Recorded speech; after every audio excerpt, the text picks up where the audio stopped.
How to pause Instagram Reels without holding your finger on the screen using your iPhone 8 Plus.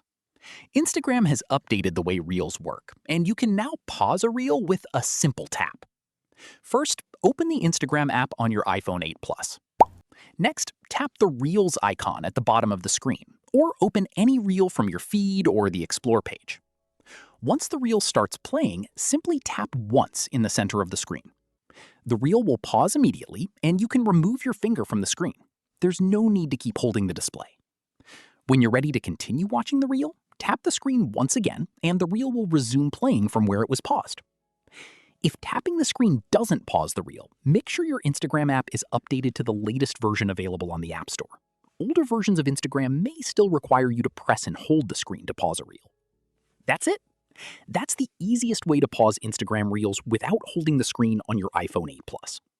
If you found this tutorial helpful, don't forget to like this video, subscribe to the channel, and follow for more iPhone tips, tutorials, and the latest tech updates. Thanks for watching.